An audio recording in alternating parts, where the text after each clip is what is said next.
Mga kababayan nating seniors, kung kayo ay 60 o 65 pataas at miyembro ng SSS or GSIS, mayroon akong importanteng balita na kailangan ninyong malaman ngayong January 2026. Maraming retires ang hindi pa nakakakuha ng pera na dapat ay kanila na at baka kayo ay isa sa kanila. Narinig nyo na ba ang balita tungkol sa one-time payment na umaabot ng hanggang 12,000 na ipinapamahagi ngayong taon?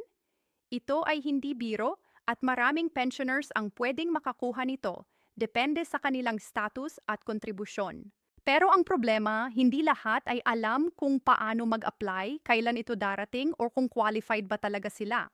Mas malala pa, may mga seniors na nag-assume na automatiko na lang itong darating sa kanilang account kaya hindi na sila nag-effort na mag-follow up tapos pagdating ng ilang buwan, wala pa ring natatanggap. Ito ang dahilan kung bakit maraming pera ang nakakalimutan o hindi nakukuha ng ating mga seniors.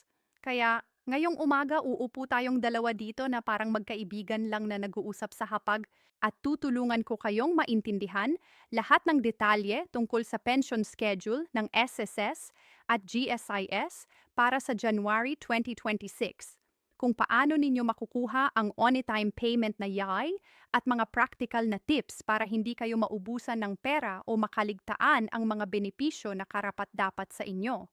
Huwag mag-alala, hindi ito komplikado at maglalaan ako ng oras na ipaliwanag ang bawat detalye ng simple at malinaw para sa inyong lahat.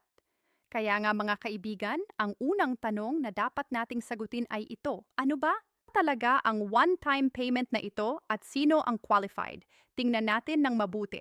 Ayon sa mga official announcement mula sa SS at GSIS, ang one-time payment na ito ay parte ng isang special program na naglalayong tulungan ang mga pensioners na sobrang naapektuhan ng mga pagtaas ng presyo ng bilihin ngayong taon. Hindi ito regular na increase sa monthly pension, kundi isang dagdag na tulong na ibibigay ng gobyerno. Ang amount na 12,000 ay hindi pare-pareho para sa lahat at dito nagsisimula ang kalituhan ng marami. Depende kasi ito sa ilang factors. Una, kung miyembro kayo ng SSS or GSIS. Pangalawa, kung ilang taon na kayong nagre-retiro at nagbabayad ng kontribusyon noon. At pangatlo, kung may existing na pension na ba kayo o hindi pa nagsisimula ang inyong pension payout. Halimbawa, kung kayo ay SSS pensioner na nag-retire na noong 2020 at regular na tumatanggap ng inyong monthly pension at ang average monthly pension ninyo ay umaabot ng 8,000 hanggang 15,000, malamang na qualified kayo sa full amount na 12,000. Pero kung ang inyong pension ay mas mababa pa sa 5,000 monthly, posibleng mas mababa rin ang one-time payment na makukuha ninyo, siguro mga 8,000 o 10,000 lang. Ang GSIS naman ay may iba pang criteria dahil mas mataas ang kanilang average pension compared sa SSS. Kaya ang one-time payment para sa GSIS retires ay pwedeng umaabot din ng 12,000.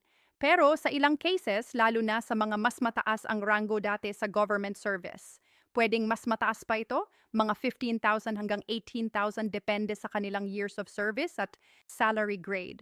Ngayon, ang tanong ng marami, paano ba makukuha ang pera na ito? Ito ang parte na kailangan ninyong bigyang pansin. Una sa lahat, kailangan ninyong siguraduhin na updated ang inyong records sa SSS o GSIS. Ibig sabihin, tama at current ang inyong address, contact number at banking details. Maraming seniors ang hindi nakakakuha ng kanilang benefits dahil outdated na ang information nila sa sistema. Halimbawa, lumipat na kayo ng bahay noong 2023 pero hindi ninyo ina-update ang address ninyo sa SSS. Kaya ang mga sulat at notices ay napupunta pa rin sa lumang address at hindi ninyo nalalaman na may dapat kayong kunin. Kaya ang unang hakbang, pumunta sa nearest SSS o GSIS office ninyo.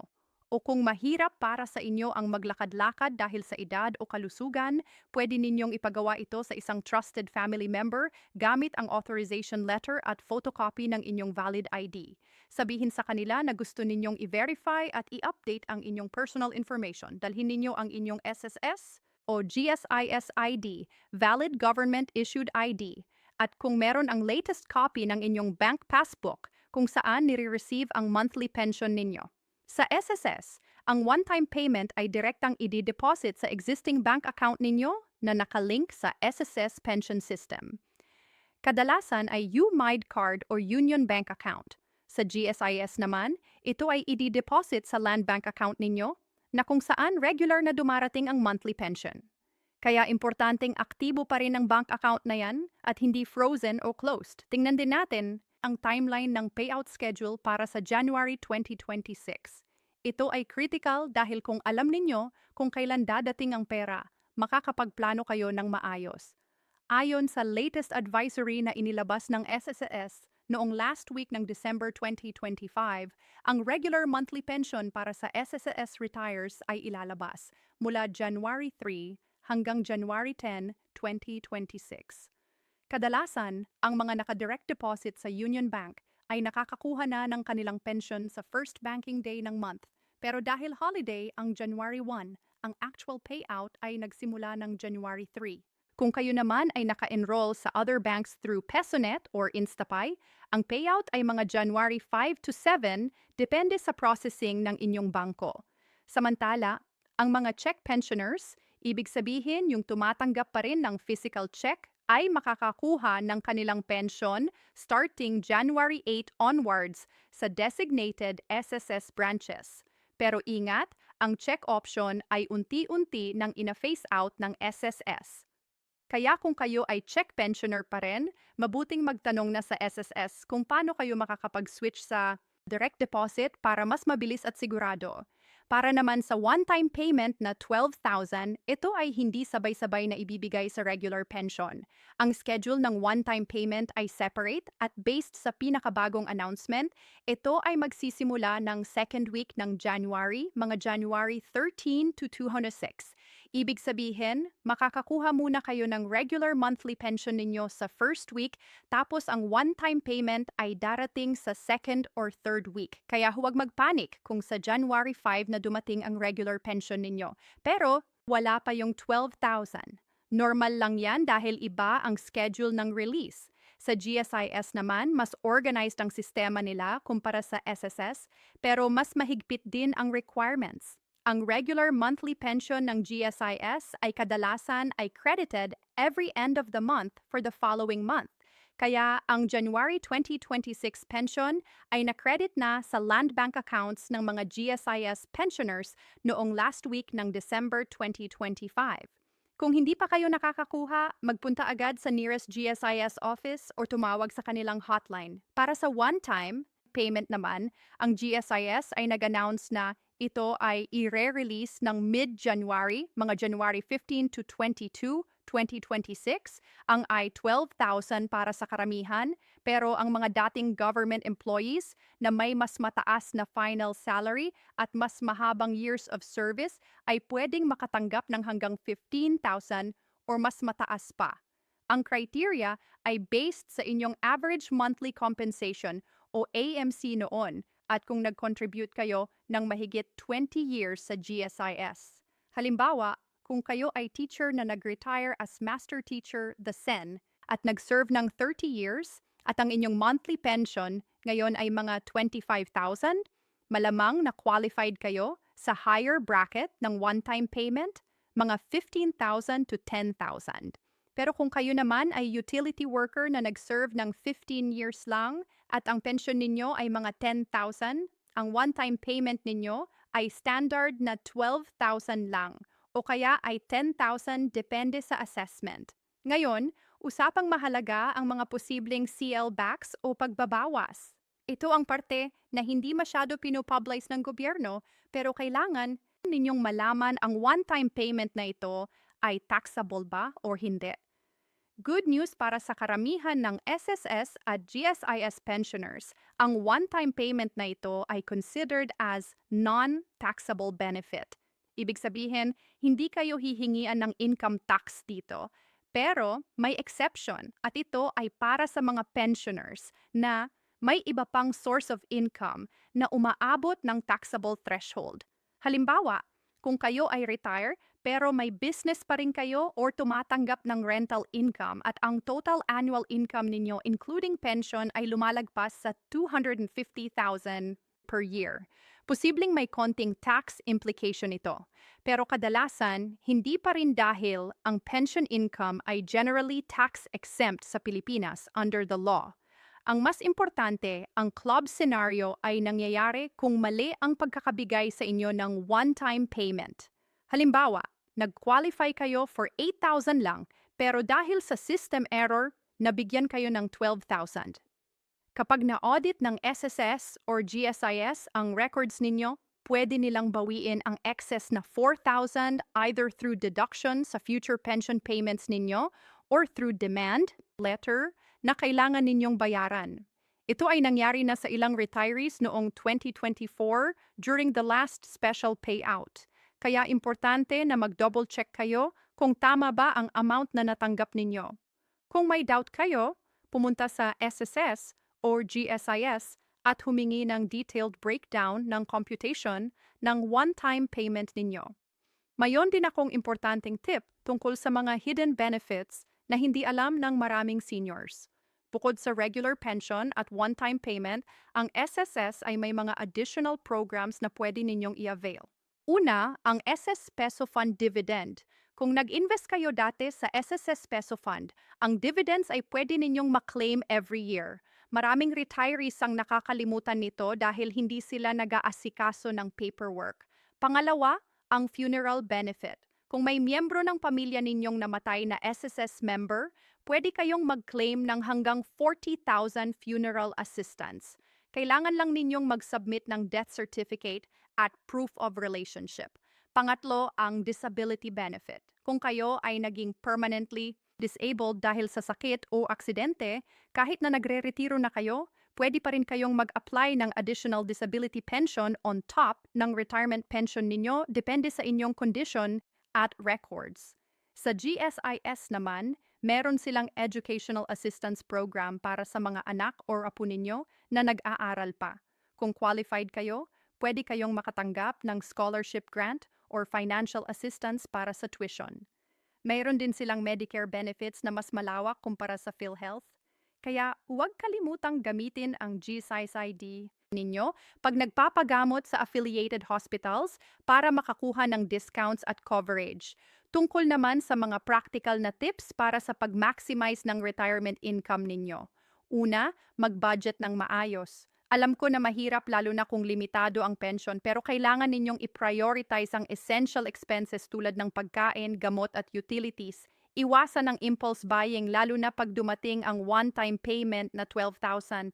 Madaming seniors ang nagagastos agad yan sa loob ng isang linggo kasi nag-splurge sa mga hindi naman kailangan. Ang suggestion ko, i-divide ninyo ang 12,000 into 3 parts.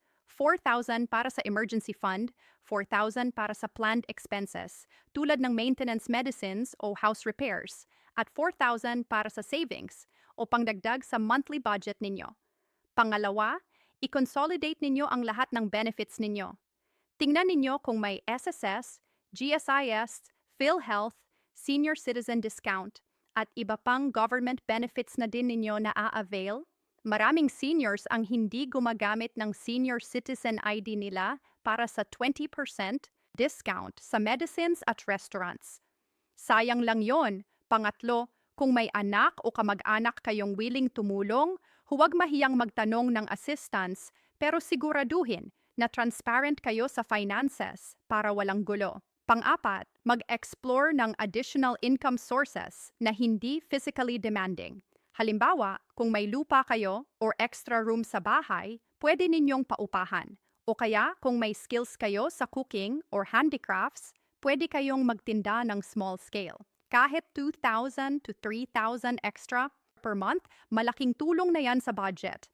Pagdating naman sa SSS at GSIS office tips, napakahalaga na alam ninyo kung paano makikipag-ugnayan sa kanila ng epektibo para hindi kayo maubusan ng oras at enerhiya.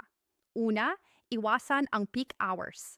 Ang SSS at GSIS branches ay pinaka-crowded tuwing Monday morning at first week ng month dahil yan ang usual na payout period. Kung pwede, pumunta kayo ng Wednesday or Thursday. At sa afternoon, kung kaya mga 2 p.m. to 4 p.m. mas konti ang tao nun.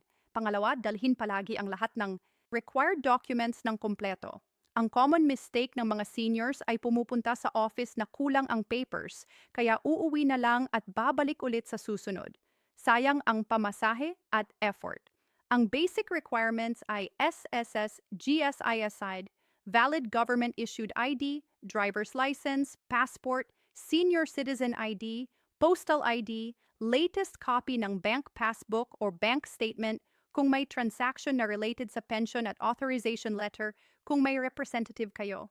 Pangatlo, huwag mahiyang magtanong. Ang staff ng SSS at GSIS ay trained para tumulong sa inyo. Pero kung minsan kailangan ninyo silang lapitan at direktang magtanong tungkol sa status ng application o claim ninyo. Kung ayaw sumagot o mukhang hindi cooperative, humingi ang assistance sa supervisor or manager.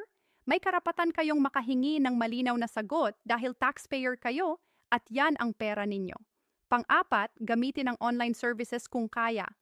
Ang SSS ay may website at mobile app na may SSS kung saan pwede ninyong i-check ang pension status, contribution history, at benefits ninyo. Kung hindi kayo marunong, ipagawa ninyo sa apo o anak ninyo na tech-savvy. Ang GSIS naman ay may eCard Plus portal na pwede ding gamitin online. Mas mabilis at mas convenient kumpara sa pumila sa office. Meron din akong special reminder tungkol sa mga scams at fraudulent schemes na kumakalat ngayong January. Maraming manloloko ang nag-take advantage sa mga seniors, lalo na kapag alam nilang may darating na pension or one-time payment. May mga tumawag na nagpapanggap na SSS o GSIS staff tapos hihingi ng OTP, ATM PIN or personal information ninyo. Tandaan, walang legitimate na government agency na hihingi ng ganyang sensitive information over the phone or text message. Kung may tumatawag sa inyo at nagsasabi na kailangan ninyong magbigay ng bank details para ma-release ang one-time payment, huwag kayong magtiwala agad. I-verify ninyo muna sa official SSS or GSIS hotline o kaya ay pumunta mismo sa office. Mayon ding mga fake text messages na nagsasabing may unclaimed benefits kayo at kailangan ninyong mag-click ng link para ma-process yan ay phishing scam. Huwag ninyong i-click yan kasi kukunin lang nila ang personal information ninyo at pwedeng ma-hack ang bank account ninyo. Mas mabuti pa, hintayin na lang ninyo na dumating ang pera sa bank account ninyo based sa official schedule. At kung wala, doon pa lang kayo mag-follow up sa office mismo, hindi sa phone or text. Pag-usapan din natin ang payout strategies para sa long-term financial security ninyo. Ang monthly pension ninyo kahit maliit ay guaranteed income habang buhay kayo. Kaya importante na bantayan ninyo at i-monitor kung regular ba ang dating. Kung biglang hindi dumating ang pensyon ninyo ng isang buwan, mag-panic mode agad at pumunta sa SSS o GSIS para alamin ang problema.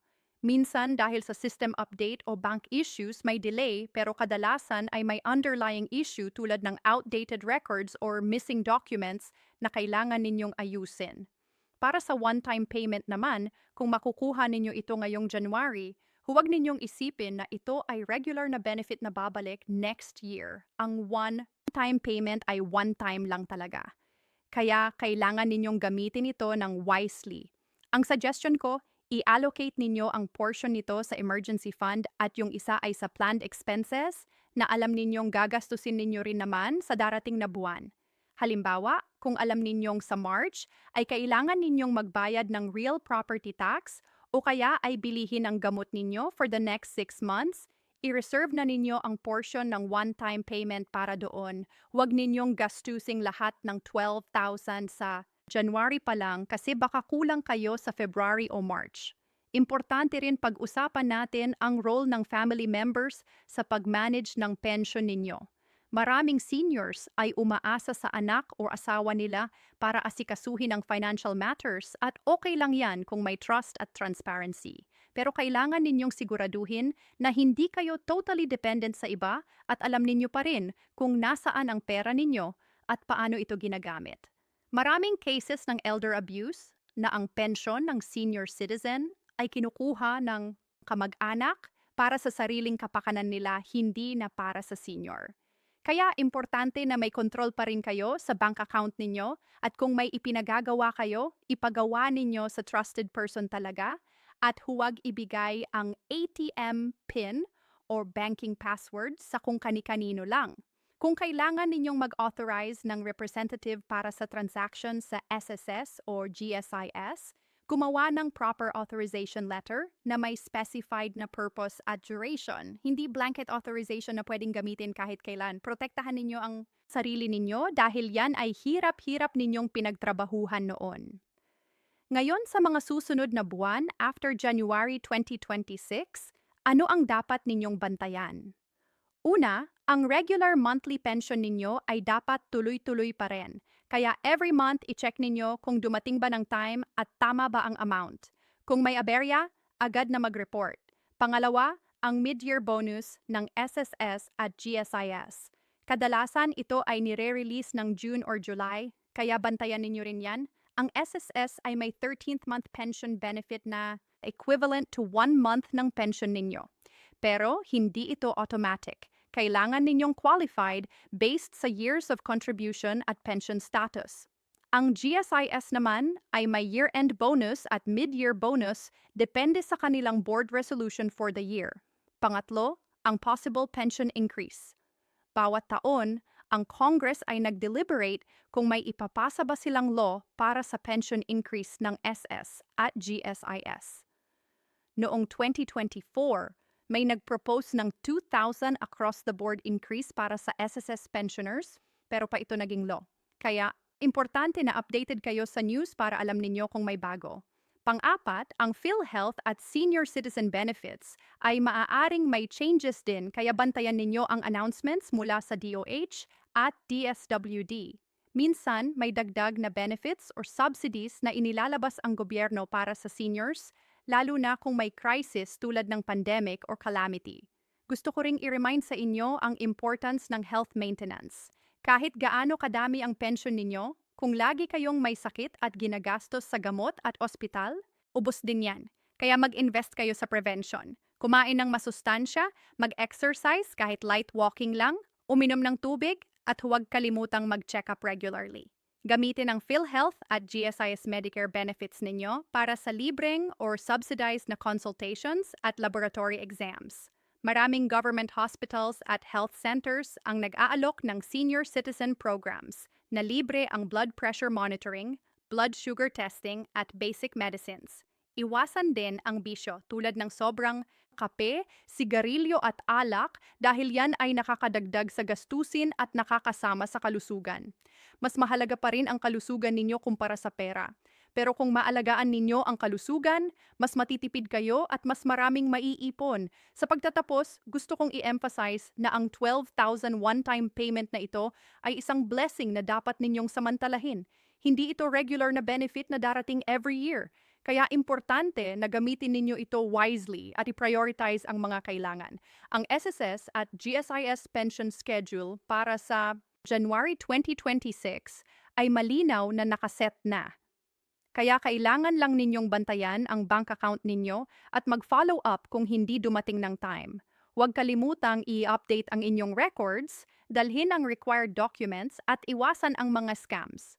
Magtanong kung may kayo maintindihan at humingi ng tulong sa family members or sa SSS GSIS staff kung kailangan.